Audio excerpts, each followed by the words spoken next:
Join Dr. Jawanza Kunjufu for his presentation of Developing Positive Self-Images and Discipline in Black Children. Dr. Kunjufu presents realistic guidelines and positive developmental concepts for helping Black children cope and achieve. Before we look at the workshop on developing positive self-images and discipline in Black children, my major position remains the same. I believe the children are actors, and they act out what they see in us. If the teaching 201 cannot get along to teaching 203, you have the exact same problems with children. If parents tell their children, don't do as I do, but do as I say, they have not taught them what's correct. They're taught them to be inconsistent. I repeat, children are actors, and they act out what they see in us. Now, I believe my workshops can be informative, but they cannot change attitude, and I'm very disappointed about that. I work hard with regards to research, but certain things cannot be changed, especially with regards to attitude. What am I getting at? As we begin to look at trying to close the gap or improve Black student achievement, my major concern is you cannot teach a child that you do not love. And there are large numbers of children in classrooms where they are not loved. I also believe you cannot teach a child you do not respect. And there are large numbers of Black children in classrooms where they are not respected. And then last but not least, I also believe you cannot teach a child you do not culturally understand. In other words, we have integration, or should I be clear, desegregation. But we have many teachers who do not understand the culture of Black children. And you cannot teach a child you do not culturally understand. The program is called Closing the Gap, trying to close the gap between Black and white student achievement, trying to increase Black student achievement. For example, the average white European child on the Iowa, California test is scoring at the 60th percentile nationwide. The average white European child in America on the Iowa, California test is scoring at the 60th percentile nationwide. The average Black African-American child in the same test is scoring at the 30th percentile nationwide. Now, what explains this 30-point differential? There are at least 5 different reasons, and I'm in trouble if you give me more than the 5 I'm looking for. But there are at least 5 reasons for this gap. What do you think contributes to this differential between the average white child scoring at the 60th percentile on the Iowa and California test and the average Black child scoring at the 30th percentile on the same test? What are some of the reasons? Cultural bias in the data. Okay, and your first name is? Shirley. Couldn't even get a water break because you answered so quickly. So Shirley, I think it's number 4 on my list, and that's the cultural bias of the test. And Shirley, I like to call that the curriculum, not just the test, but the curriculum in terms of their cultural biasness. I want to also look at the issue of methodology, learning styles, and I want to look at what you just mentioned, and that's evaluation design, the test itself. Any other reasons besides the curriculum, methodology, evaluation design? Any others? Yes. First name? Gwen. Gwen. Perhaps expectations? From whom? From the teacher. Okay, very honest group, Gwen. Gwen, that's number 5 on my list. It's not that I place in this category because of its significance or importance. I simply want to save the best for last. I want to talk about everybody else first, and then we'll begin to talk about you. So Gwen, we'll be getting it to you in a few minutes. Any others? Yes, first name? Richard. Richard. Expectations from the parents. Okay, and Richard, that's number 2 on my list. Parental involvement and support. I was wondering if this group would blame the one we love to blame the most, and that's the parents. First name? Lois. Lois. I think the child's expectations. And Lois, do you mind if we also connect that to self-esteem for students? Okay, so in this case, we're looking at student self-esteem. Now, there's one more, there's probably a lot more, but the other one that we have to have in order to continue, and that's why we have it in the number 1 position, it's so easy to, so difficult to identify, and that's the peer group. We are very concerned about the peer group. Now, I'm very proud of this particular group because in most workshops across the country, beside these 4, and the one we were also looking for was the peer group, many times people say, well, it's ability. There's at least 1 or 2 persons in this audience that believe it's ability. And then every once in a while we get someone who also looks at the environmental factors, racism, economic deprivation, sexism. And we acknowledge that. There's no way in the world that these stats are not also affected by economic deprivation and racism and sexism. But see, in an hour workshop like this, we may not be able to change how Ronald Reagan thinks, or David Rockefeller, or Caspar Weinberger. We may not be able to change what white men make, $403 a week, and Black women make about $234. We may not be able to change that. But we can change the influence of the peer group, parental involvement, student self-esteem, the curriculum, teacher expectations. At least we can make an attempt at that. Now, as I said earlier, there's at least 1 person in this room that may think it's ability. I want to pause and look at this. Because if it's ability, then Black colleges, independent Black schools, the Effective Schools Project, magnet schools cannot produce a quality product. If it was ability, then Black colleges, that only receive 25% of the students, but produce 50% of the graduates, cannot produce that kind of product. And if you think they're inferior, those students that go on to graduate training at white universities and receive their degrees, 75% of them receive their undergraduate training in a black undergraduate school. So if it was ability, the same ability the other schools work with, then black colleges, independent black schools, magnet schools cannot produce a quality product. It is not ability. And since we cannot change environmental factors, let's now look at the other 5. Peer group, parental involvement, student self-esteem, the curriculum, and teacher expectations. We apologize for going as fast as we are. We're condensing a 6-hour workshop into about an hour. And the first area I want to look at is the issue of the peer group. What we're concerned with here is that we believe that schools are more than academic institutions. They are also social institutions. In other words, very few of us have been trained on monitoring the peer group. And yet this may be one of our greatest competitors or influences on the minds of our children. It has gotten so bad that when black boys want to do a good job in school, they're labeled sissies. It's gotten so bad when black youth want to do a good job in school, they're called, you're trying to act white. And that's deep. Deep in 2 areas. First of all, here we are, the people that built the pyramids. First to read and write. And yet now we're going to attribute academic achievement to another race. That's problem number 1. But problem number 2, do you know how much pressure is on our youth? Trying to, on the one hand, please their peer group that has one set of values, and then please you, teachers and parents, with another set of values.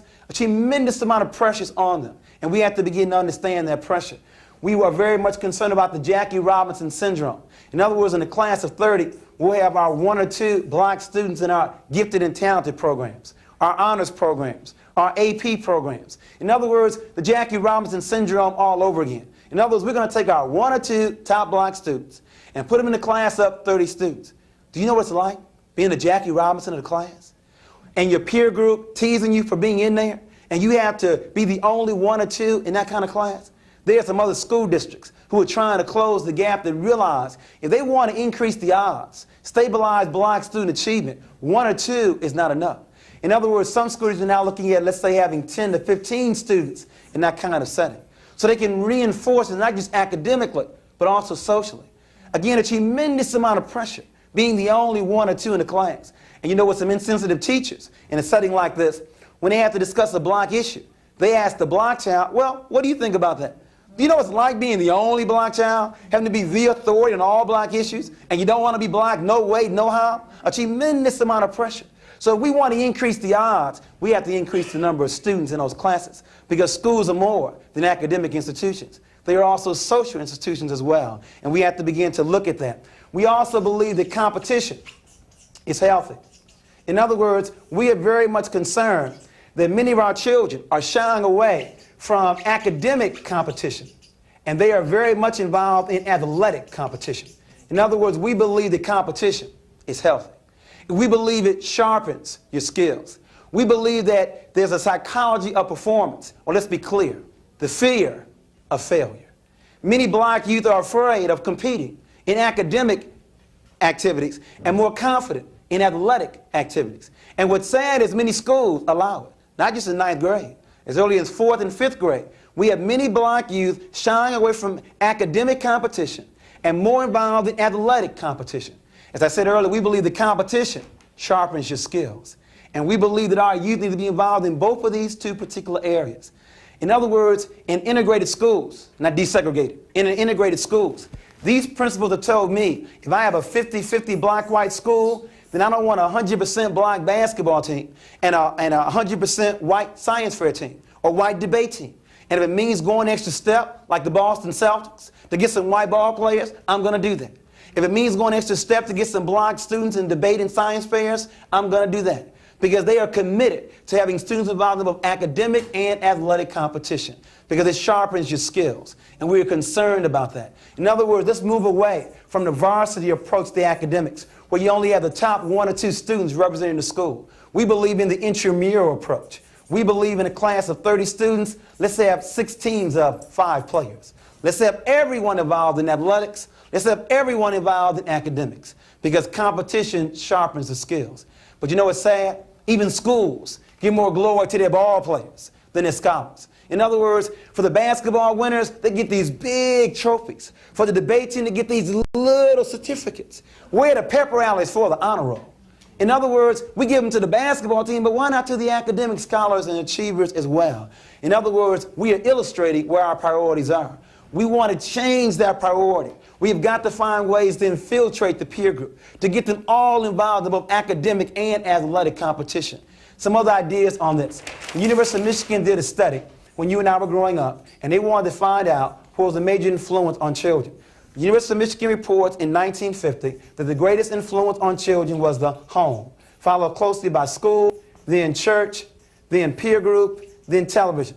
Now, Gwen, you probably call these the good old days. Home, school, church, peer group, and television. Hold your brothers, we give you 1980, 1985. Home is still number one, but the streets, the peer group, that's what we're talking about, is now in the number 2 position. Television and video games are number 3, predicting number 1 sometime this year. School has now dropped down to the 4th position, and I'm sorry, you can't find church anywhere on a map.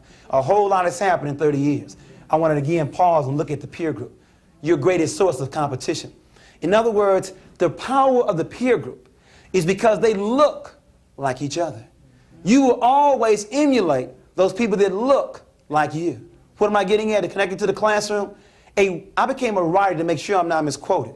A white teacher can teach a black child math because expectations transcend race. Don't misquote me. I'm in no way saying that a white teacher cannot teach a black child because expectations transcend race. But a white teacher cannot teach a black child how to be black. In other words, in order to be a black engineer, you need to see a black engineer. The power of the peer group, they look like each other. In other words, when I ask black boys across the country to name me 5 black male entertainers, they don't have a problem. Name 5 black male athletes, they don't have a problem. But when I ask them to name me 5 black men with college degrees, they have all kinds of problems. In other words, if we cannot increase black staff at your school, then what I recommend you do, like what St. Louis is doing, is have a central role model program. So we begin to bring in black role models on a regular basis. So we don't want to take the white teacher out of class, but if he or she has to stay there, then we want every week or at least once a month role models coming in so our youth can see black achievers. And we need to centralize that kind of program. The power of the peer group, they look like each other. Another secret about the peer group. You see, in most classes, let me do it this way, I'll use another sheet. In most classrooms, you have 30 students and you have 1 teacher. And it's almost 30 against 1. That's how it's phrased. 30 against 1. You always lose with odds like that. We have got to find ways to get the odds in our favor. In other words, I recommend that a teacher identify who the leaders are. You see, we must get them to buy into our value system. We must find ways to infiltrate the peer group, to inculcate our value system into theirs. And that first of all means identifying who the leaders are. And let me give you a secret. The leaders don't walk around saying, with a t-shirt, I'm the leader, I'm running the class. They do it with body language. They do it with eye contact. And so the first step is, do you know how to identify the leader? And then once you do, either before school, after school, or some break, pull him or her over to the side and try to inculcate your value system into theirs. Then they will begin to proselytize the other parts of the peer group. We have got to get more of the peer group buying into our value system. You see, the peer group does not have to be negative. It can also be positive. The question is, which value system they're going to promote. We have to begin to look at those kinds of issues. And so we recommend these kinds of strategies for the peer group. We recommend that, first of all, we begin to put more priorities on our academic achievement over athletic achievement. We also recommend moving away from the varsity approach to the intramural approach. We recommend that you identify who the leaders are. We recommend we bring in more role models to our program, provide pep rallies for academic achievement. But my major concern here is that schools are more than academic institutions. They are also social institutions. It is sad to say this, but you could have been doing your job. Parents could have been doing their job. And it all goes for naught because the black and Hispanic peer group are reinforced what kind of gym shoes they wear, what kind of clothes they wear, how well they fight or dance, and not academic achievement. This is not theoretical. I was in honors classes when I was in high school. And I was so influenced by my peer group, I flunked the whole marking period intentionally, trying to get kicked out. Had it not been for my father, who then kicked my butt, I'd had some very serious problems realizing his size 11 on my rear end was more important than my peer group. But let me give you a secret. when you want to reinforce academic achievement, especially for black boys, it becomes suicidal if he's not also involved in the martial arts. In other words, I was still in honors programs, but I was allowed to run track and also martial arts because my peer group did not respect my honors achievement, but they did respect my martial arts belt. We have to begin to look at those kinds of areas. Before we move on to the next area with regards to parents, any comments about the peer group? Its tremendous impact on academic achievement. Any comments or questions? You got 30 seconds, so I'm moving on. Yes, sir. First name? Michael. Michael. What can teachers do to influence this in the context of a classroom situation? Well, I tried to mention a couple, Michael. One, I wanted you to identify who the leaders were and begin to sell your value system to them. Secondly, I wanted you to bring more role models into your classroom so they can see blacks in high professions that have advanced themselves. Three, I wanted you to provide, or with your school, to provide more academic achievement in terms of glorifying that, in terms of pepper rallies and trophies and the like. Any other comments about the peer group? A major source of competition. Another area, parents. We're very concerned about the role of parents with regards to our schools. And one of our concerns, there's a distinction between involvement and support. These two words are not the same, but they're used synonymously. And we want to begin to look at that. Parental involvement and parental support. Parental involvement is attending a PTA meeting, baking baked goods for a bake sale, selling raffle tickets for a raffle sale. Look, if I never attend your PTA meeting, but I monitor my child's peer group, I monitor television, we go to the library on a regular basis, that's support. Now, I know you want them both, but between the two of them, I sincerely believe support is a lot more significant than parental involvement. But I do agree, after we get the support, we also need the involvement. So I've begun to look at Head Start, to begin to look at Chapter 1, to look at some effective principles in terms of what they do with our students. And I found there are certain things that they do. First of all, we have to find ways to market our programs. I often ask principals, how many parents are going to be there tonight when I speak to them? Well, I don't know. I sent out 1,000 flyers. That tells me right there they don't know a thing about black culture. Because the rumor is, if you want to make sure black folks don't find out about it, put in a book. In other words, we are not a written people primarily. It's the oral tradition. If you want me there, call me up. So 1,000 flyers may only generate 10 parents. But a personal invitation, a personal phone call, that's what Head Start does. That's what Chapter 1 does. So they use, first of all, the oral tradition. They find ways to communicate in other ways beside a printed flyer. And then secondly, who determined what the workshop should be about? You see, most schools teach parents the same way they teach children. Well, we decide for them what the workshop should be about. That's a mistake. In other words, if you know that parents are younger these days, are less mature, are changing demographics, then before giving them a workshop on their child's development, why don't you give them one on their own development, on relationships? If you want black men to be there, give them a workshop on a conspiracy to destroy black boys, or how to find a job. In other words, one school district in this country, Cleveland Heights, has a 50-50 black-white school population, but a 97% white PTA. They wanted to bring me in to get more parents to come out, but they were concerned with the title. The title says developing positive self-images and discipline in black children. If they kept the word black in, the white parents may not show up. But if they don't keep the word black in, the black parents may never attend. They decided to keep the word black in and broke a record that night. And black parents said it was the first time you finally gave me a workshop about me. Now, of course, let me be honest. There were very few white parents. There were only about 43 of them, about 400 black parents. So the next day, I had to meet with the white PTA council. We're still working on how to get both groups together. But we at least solved the objective. We got more black parents to come out. In other words, what I'm really getting at with regards to this is that black parents have told me, Jawanza, I know I need to be there. But if all we're going to discuss is last month's minutes, some budgetary changes, and a couple of personnel changes with a boring speaker, I'm simply not going to be there. I gave you a clue, a boring speaker. Remember in the oral tradition, the strength of the black church, a charismatic speaker. If you want black parents to be there, not only have an interesting topic, but also the speaker has to be one that's able to keep their attention. It's unfortunate we have to do this, but we do. And we have to find ways to continue those kind of marketing efforts. And then, of course, there's always those we always can depend on. For example, providing food. It works almost every time. Providing childcare. It works the majority of the time. Providing transportation. If your meeting is at night in a low-income, crime-ridden area, you may need to provide security. And then the one that works every time, have the children perform. In other words, parents, black, white, and Hispanic, and Asian, they all love to see their children perform. You know how many programs I've been on where the choir, not the class choir, the school choir sang before me. And then the principal said, oh, and by the way, we're bringing Dr. Jawanza in for a 30-minute parent workshop. And to make sure you stay, and then the choir will then come back with their clothing selections. It works every time. We have to find those kinds of ways. And why do we have to do that? We have to do that because before 1954, when we had teachers who lived on the same block, who went to the same church, see, black parents have always trusted the teachers. They've always felt that you were the primary educator. I'm now telling parents, unfortunately, you may not be the primary educator.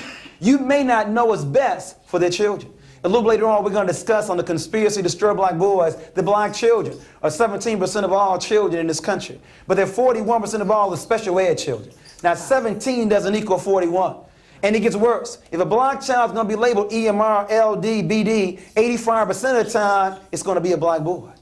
Now, you see, it's called a staffing, where you have this white principal, white psychologist, white social worker, white teacher, or black in skin but not in consciousness, all telling this parent to sign on the dotted line. And because black parents believe in you, they say, well, whatever you think is best. Now, white parents may agree to LD, but they're not agreeing to the worn-out curriculum of EMR and BD because they realize that they are the primary educators of their children. And so you can't have it both ways. You can't on the one hand say you want them to be the primary educator, and then when they question you, get offended. You know what they told me? I'm not comfortable talking to teachers. In other words, here we are with our BAs, MAs, and PhDs, and use that kind of jargon vocabulary with these parents. In other words, if you're so secure in your degrees, then why don't you communicate with them? I believe as Jesus said, what you do unto the least of these, you also do unto me. When you are educated, you know how to serve. Many of us are uncomfortable talking with these parents. And so we have to begin to work on those kinds of issues. But some other ideas, because our time is running so tight with regards to parenting. There's a rumor going around that low-income parents cannot produce high-achieving students. Do you believe that? No. There's also a rumor going around that single parents cannot produce high-achieving students. Do you believe that? No. And so we don't believe it either. So my book on images and Reginald Clark's book, Family Life and School Achievement, we looked at that. Low income, high income. Single parents, two parents. And what we found out was it was not how much money was in the home. It was not how many parents were there. What it boiled down to was the quality of the interaction. In other words, if you want to produce high-achieving students, we identified 5 common characteristics. First of all, in the high-achieving homes, these parents believe that the world is going to be better for their children. You know, in some homes, the parents are already downtrodden, already beaten, and they transmit a dismal attitude to their children. Well, not in high-achieving homes. These parents say, well, it may not be all what I want it to be, but it's going to be better for my children. They first of all transmit hope. Secondly, in high-achieving homes, these parents are consistent with their children. You know, in some homes, mama got one rule on Monday, another rule on Wednesday. Yeah. Not here. There's consistency here. Third, in the high-achieving homes, these parents are complimentary to their children. You know, in some homes, every other word is 4 letters. Yeah. Not here. These parents praise their children. Fourth, in the high-achieving homes, these parents give their children high expectations. And then last but not least, besides transmitting hope, being consistent, being complimentary, giving high expectations, these parents believe that they are the primary educators of their children. In other words, there have always been 2 kind of parents in America. There's a teacher-parent conference. You want to talk to the parent. Now, the first kind of parent, not in this study, will probably pass the buck. Will probably say, well, I don't know what to do with them either. I got some of my own problems. Can you solve some of mine too? The first kind of parent will pass the buck. But then you get the second kind of parent who listen to you very carefully. And upon conclusion, will say very softly, thank you very much for telling me about my child. Now, if you can just leave us alone for a moment, I can assure you, you won't have that problem anymore in life. Now, you leave the meeting. You don't know what goes on behind closed doors, but it must be like The Godfather, where the parent gave the child an offer the child could not refuse. Or as Bill Cosby told Theo on the first day of the show, I brought you in here, and I'll take you out. Now, these are the kind of parents we like to have more of. In other words, we want to come back and have a detailed workshop with your parents. It's a 16-step parent involvement program. And it first of all starts with establishing goals. You see, I believe if you're going to be a good parent, you have to establish goals for your children. And once you have goals for them, then you can go into stage 2, a home program. But you see, you can't even go into stage 2 if you aren't clear on stage 1. In other words, when I ask many parents what kind of goals they have for their children, I hear things like, well, as long as he don't beat me, as long as he gets a job, as long as he stays out of jail. Well, see, if your goals are weak, then your home program will be weak. I have 2 sons, 15 and 10. I only have 3 goals for them. First of all, I want them to put God #1 in their lives. Secondly, I want them to be committed to the liberation of black people. And then third, I want my sons to be the employer rather than being the employee. Now the question is, if these are the goals to my sons, what kind of game plan, home program, or strategy can I develop that will hopefully, and I said hopefully, that's a key word. You see, I control the process. I don't control the result. It's like this workshop. How I give the workshop, my business. How you use the workshop, your business. There's no way I can ever guarantee any of this for my children. You see, I sleep good every night because I understand what I control. I control the process, not the result. But the question is, if my home program is my process, if I want them to put God first in their lives, should they go to church? Should they read the Bible or Quran? What do you mean maybe? If I want them to believe in God, they need to go to church or read the Bible or Quran. Hold on, we'll come back to you a little bit later on. If I want them to be committed to the liberation of black people, should they begin to read black children's literature? Know that King's birthday is January 15th, Malcolm's birthday, May 19th, Gari's birthday, August 17th, and Kwanzaa in December. They should know that. If I want them to be the employer, should I also give some of my own homework, not just rely on school homework? You know, we have children that know that 6 times 3 is 18, but when you give them a word problem, they don't know what to do. If you want to train a child, give the skill first. If you want to educate a child, give the need first. We have people with BAs, MAs, and PhDs out of work. Can't make nothing. They have been trained, not educated. We have to work on that.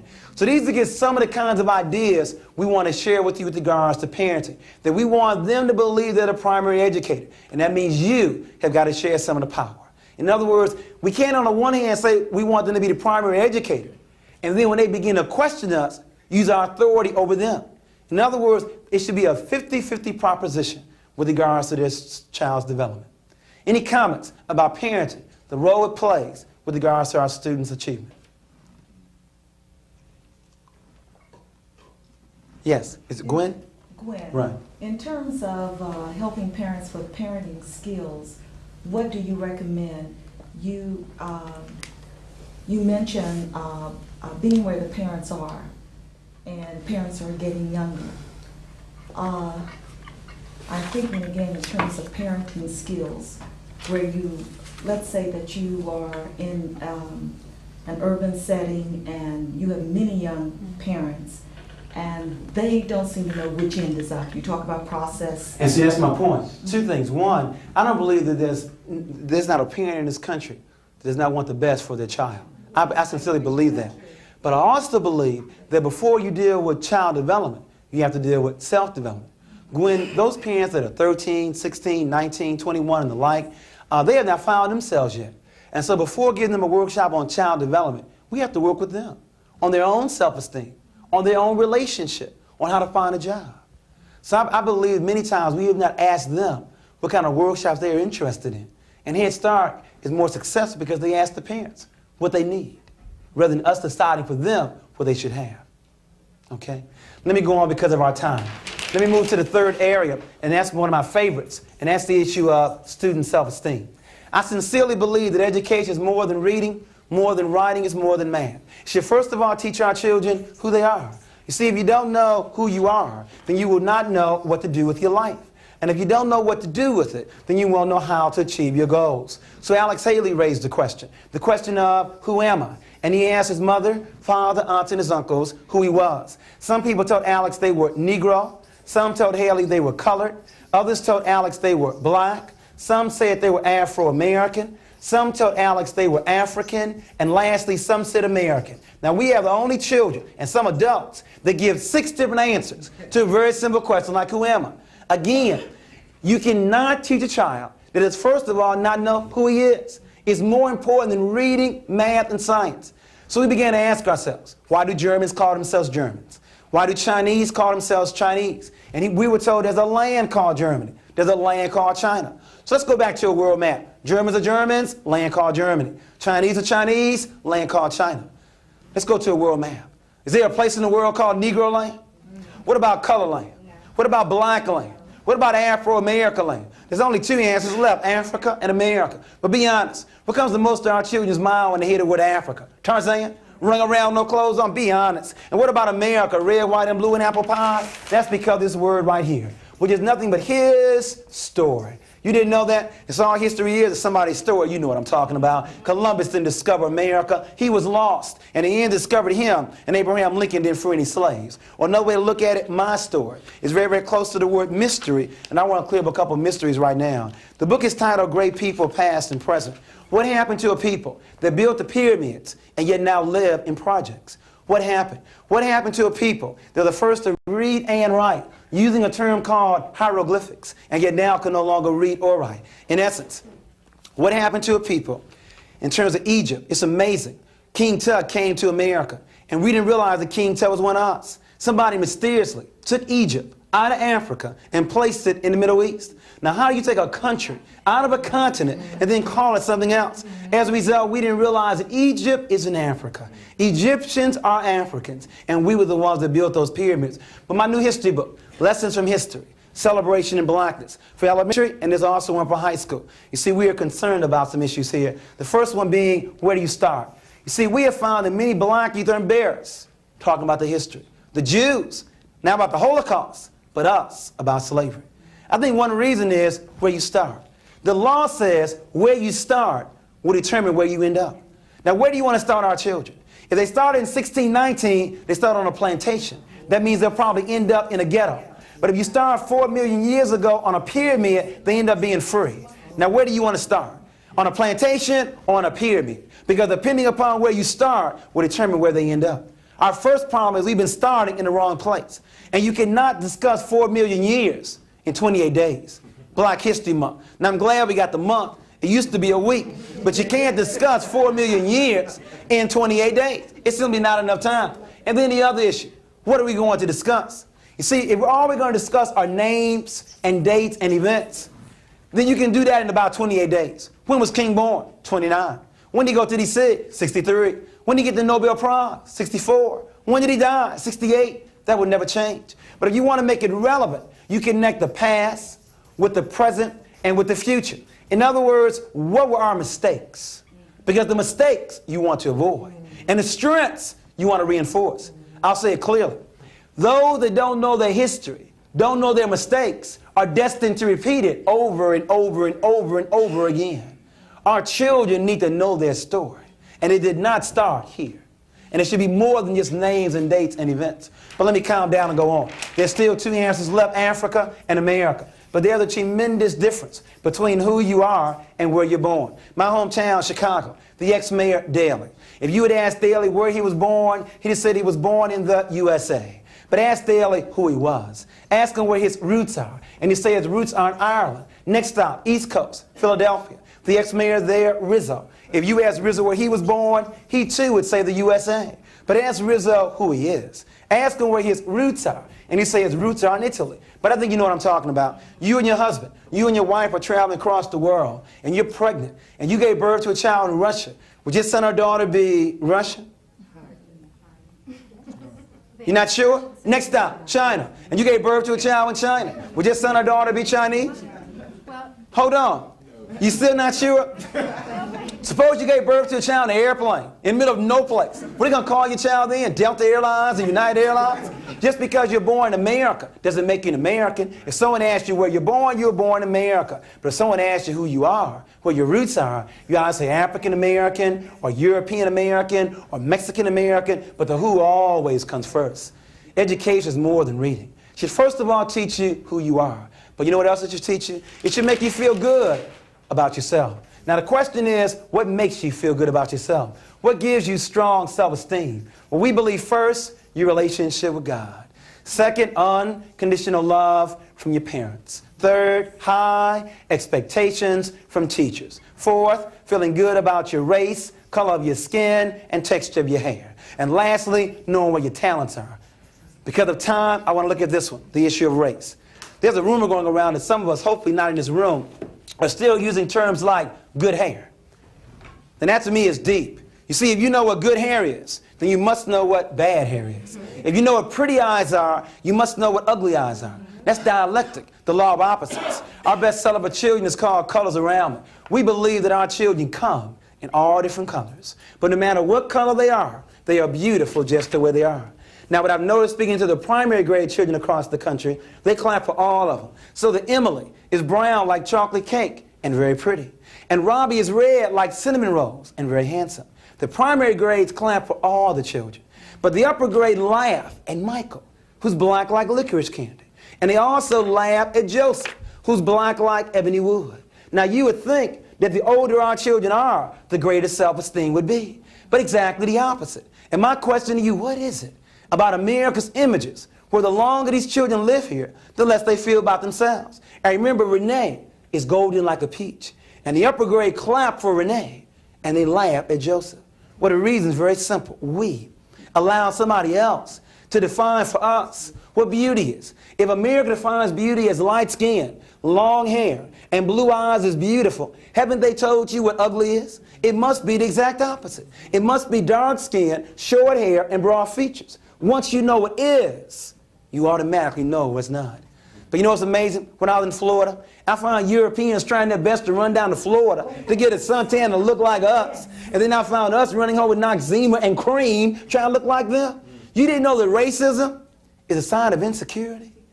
People that are secure are comfortable with differences. Only insecure people, we need to rationalize because they are different. It makes them better.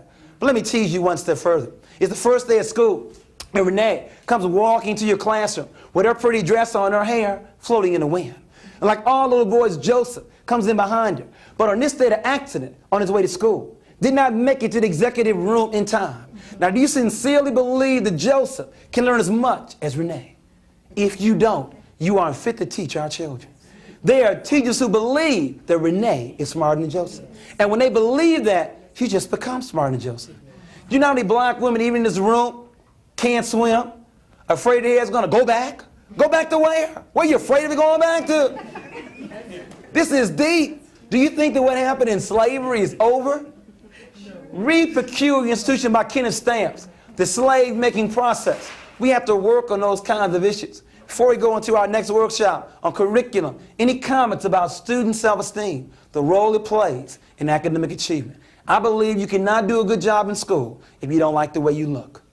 Yes? How do you attack the racial self-esteem within the peer group? For example, a boy saying she's good looking for a black skin or dark skinned girl or vice versa. How do you attack that in the peer group? What are some ways of looking at it? I think we have to confront it head on. In other words, the real damage now is not done between white and black.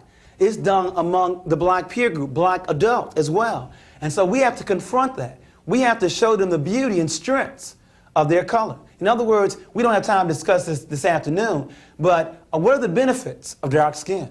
What are the benefits of your natural hair? See, we hear all about the benefits of being light-skinned or being white or having European-style hair. What are the benefits of dark skin? There are a lot of benefits. Yes? You mentioned that schools should have more than just read, write, and arithmetic. Correct. What effects do you feel that this new trend of back to basics, you know, it says only teach math, reading, and writing, will that not eventually have an effect on how we teach black kids because boards of education are trying to get away from black history and Black History Month and all that stuff? Well, I think that those progressive educators realize that back to basics doesn't have to exclude black history, that if the accent is on reading, we don't have a problem with that. We're also in favor of moving to phonetics rather than the sight approach and the word approach. So I don't have a problem with back to basics. But when you have back to basics, just be sensitive about the literature in which you choose. We have to begin to work on those kinds of situations. Because of our time, let me begin to move on. Our next workshop is on curriculum and methodology and learning styles. One of our concerns comes from James Banks, multicultural education. It's the code word now, multicultural. Now, my concern is if it's multicultural, not quote-unquote white history, then we will no longer have world history through European eyes. We will put the event in the middle, and we will see what everyone says about the same event. In other words, we'll call this the Asians and Africans and the Europeans and the Hispanics and the Native Americans. I also gave you a clue. This is also the order of world population. We are not the minority. There are 700 million of us living in the world. Asians are first and we're second. We're not the minority. 80% of the world's population has color. We are not the minority. But the point I want to make here is, if the event goes in the center, not a people, but an event, then we go around the world giving each group an equal amount of time to give their side to the story. That's what will make it multicultural. For example, if the event was Columbus coming to America, Europeans would say Columbus discovered America. But the Native Americans say Columbus was lost and they discovered him. Same event, but these two groups see it differently. Slavery. Europeans would say slavery was good for America. But Africans would say the black family was almost, not quite, was almost destroyed. World War II. Europeans would say World War II was good for the American economy. But Asians would say they were placed in camps in California. Same event, but these two groups see it differently. If it's multicultural, no group is in the center. But when you run the world, then you can do whatever you want. Columbus can discover America. Lincoln can be the one that freed the slaves. You can even make, if you want to, America large in Africa. Africa is 2.5 times the size of the United States. But when you run the world, you can make America large in Africa. You can even move Africa over here and put America in the middle. I challenge you, in your school system, do you have maps showing Africa larger than America? Do you have maps that show Africa in the center of the world?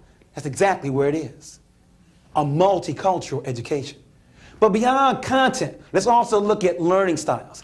The work is from Piaget, from Asa Hilliard, from Janice Hale Benson, titled Black Children, Their Roots, Their Culture, Their Learning Style. Remember when you were in school, it's called a split brain theory. The rumor is they're walking around with half a brain. The split brain theory. Remember, when you were in school, the rule was that instructors teach their subjects, but teachers understand how children learn. There are two sides to the brain. There's the right side of the brain, which is holistic. It sees everything. Very good in areas like music and in sports. That's the right side of the brain. But you also have the left side of the brain, very analytical. It breaks things into parts. Very good in math and in science.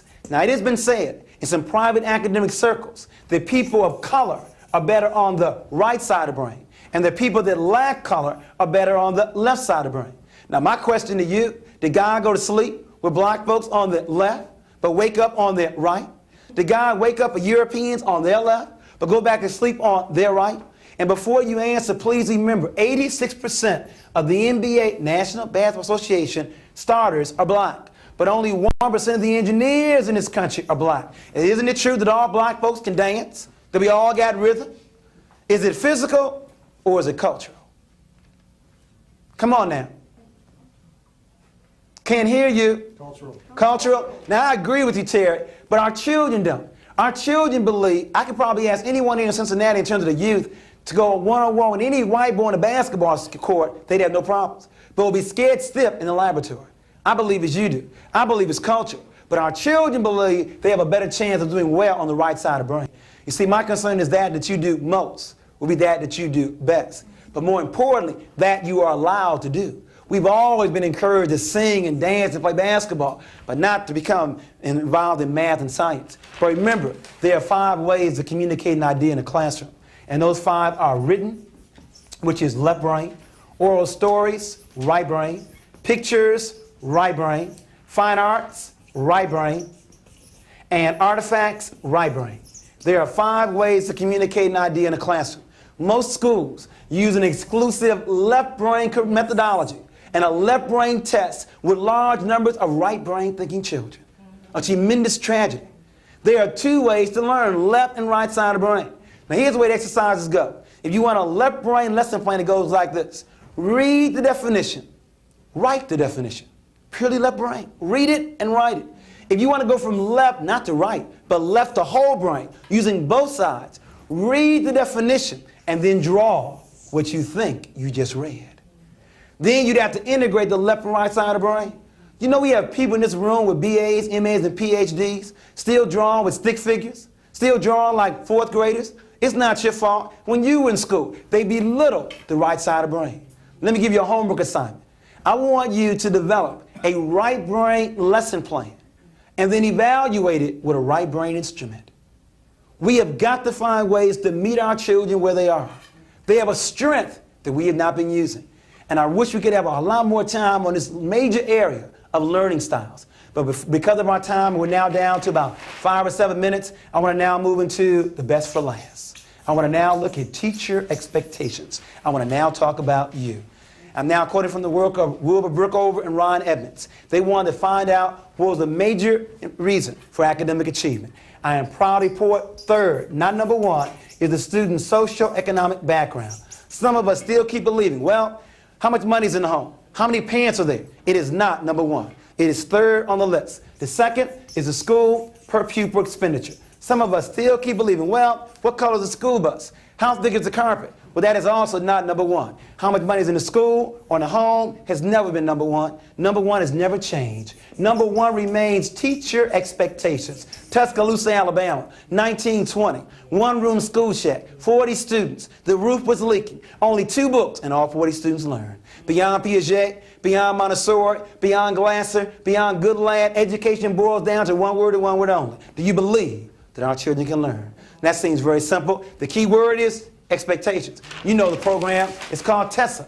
Teacher expectation, student achievement. The theory is if you increase this, you increase this. But what we found out was teachers are human. Many teachers lower expectations on 4 factors. Brookover gives those 4 as race, income, gender, and appearance. In other words, many teachers lower their expectations based upon the race of the child, the income of the child, the gender of the child, and how the child looks. One teacher wanted to give me another I want to share with you now. She also said, Jawanza, I know it's not right, but I also am affected by the parents show up. In other words, I've noticed I respond differently to certain children if I know the parents are involved. I know it's not correct, but that's exactly what I do. 5 major areas that affect expectations. So again, the program is called TESSA. It goes into your classroom with a video camera, with your peers, with an administrator, trying to see if they can monitor expectations. And you know the 3 strands of TESSA. One is response opportunities. Another one is feedback. And the last one is personal regard. What TESSA attempts to do is to see if you can give all 30 children the same number of opportunities. TESSA believes you learn best when you're involved in the process. Now, this is very hard to do. If we were talking about a white teacher with 30 white children, or a blind teacher with 30 blind children, to give all 30 children the same number of opportunities to respond. TESSA believes this is necessary in order to grow and develop. Now, what many teachers say is, well, Jawanza, the reason why I don't call on Willie is that Willie don't know the answer. Well, see, the problem is, when you stop calling on Willie back in October, if you wanted to call on him now in May, he wouldn't know the answer because he believes you're not going to call on him anyway. And then the other one I hear so much of, well, time is so tight. I can't afford to waste time on Willie. Well, see, the problem is, that may be correct in the short term, but when we talk about somebody's life that we're now destroying, that could be involved in prison later, in the long term, it's better to call on Willie now than have him taking all that money from us in prison later on. We've got to begin to look at having all the children involved. And then the next area, feedback. 2 students, Willie, the low achiever, and the high achiever. You call on Willie first, he gets the answer wrong. You probably stay with Willie 1 second, then you go on to Ann. She also got the answer wrong, but she's your higher achiever. So you stay with Ann a little long. Come on, Ann, you know it. And they begin to give clue and clue. 5 minutes later, Ann finally comes with the answer. In other words, it becomes a self-fulfilling prophecy. That Ann feels better about herself because we've given her more feedback, more reinforcement. And then, of course, the last one, the one I'm concerned about the most, and that's personal regard. That's attitude. TESSA believes you should touch the children. Let them know that you care. Let them know that you love them. So what happens? We send teachers to TESSA training, and they come back saying, I touched you. I love you. I like you. But the problem is the children know it's still not there. It's not real. This cannot be taught. You either love them or you don't. In Cincinnati or wherever we are in the country, please don't put all the schools in the same category. Ron Evans, before he died, developed the Effective Schools Project. What makes effective schools? There are 3 major factors. 1, they have strong leadership. In other words, Please don't think every school in Cincinnati or in Princeton County School District are in the same category. Because first of all, good principals spend very little time in their office. You see, the good ones are instructional leaders. They're involved in the classroom. They're involved in the corridors. In other words, they realize they should be involved in the educational process. They get there early and stay late. Paperwork done early. They get involved with the students throughout the day. Good principals also have workshops for their teachers, especially in the third and fourth quarter, where you begin to have teacher burnout. You don't need me now in August and September. Oh, but in January and March and April, where you have teacher burnout, there's some serious problems there. I know you're not going to like this. I also believe the principals should take their teachers out to lunch. Have Teacher of the Month awards. In other words, a good principal is a good coach. They have to find ways to keep their staff motivated. Good schools have strong leadership. Secondly, they have teachers, as I said earlier, who give high expectations. What am I getting at? It has been said that in low-achieving schools, the most negative room in the school is the teacher cafeteria. Because in that room, you hear comments like this: you can't help these children. These children can't learn. And you know what happens? For the new teacher just coming in, they get swayed the negative way. But you see, in a high-achieving school, the principal plants a spy in the teacher cafeteria. They want to know who's making those kind of comments. It's amazing. The good teachers in 201 and 206, you know what they tell me? They don't go to the teacher cafeteria. But the poor ones in 202 and 204, in there all day long. It's amazing how the negative forces do a much better job of organizing than the positive forces. And then the last factor, time on task. There are many schools giving children a lot more time on instruction than other schools. We have to work on these three areas: strong leadership, high expectations, and a lot more time on task. Closing point. There are three kinds of adults in our classrooms: instructors, teachers, and coaches.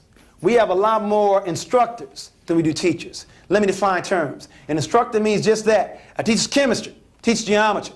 I got mine, you get yours. And they mean that. They only deal with their subject matter. They don't deal with learning style.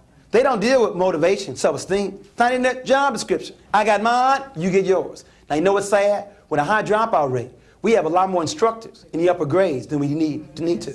Second group, they not only deal with subject matter, but they also deal with learning style. They realize that children have different learning styles. You know what teachers do? They give right brain lesson plans as well. And they use right brain ways to evaluate learning. Not just a test, but hands-on learning activities. And then the last group, they not only deal with subject matter, not only deal with learning style, but they also deal with motivation. They also deal with self-esteem. What am I getting at? You see, a coach understands. Here's how instructors do it. Class, turn to page 10. Now, the students probably turn the same level of enthusiasm you said turn to page 10. A coach realizes, I can't teach these children. They first of all don't believe I asked them to offer them. So a coach would close the book and begin to ask, what do your adults tell you? You know what I found out? They say two things. One, get a good education. And the second thing you tell me is to work hard. So then we ask the young people, what do you want to say? Well, get a good education for what? And work hard for who? Now these to me are two very good questions. If working hard was the solution, black people should be running the world. Do you know anybody who's worked harder than us? Our children are tired of being the employee. Quit telling them to get a good education, to get a good job. Teach them they can also be employer. But the real issue here, as our time begins to run down, a good education. They watch you with your good education.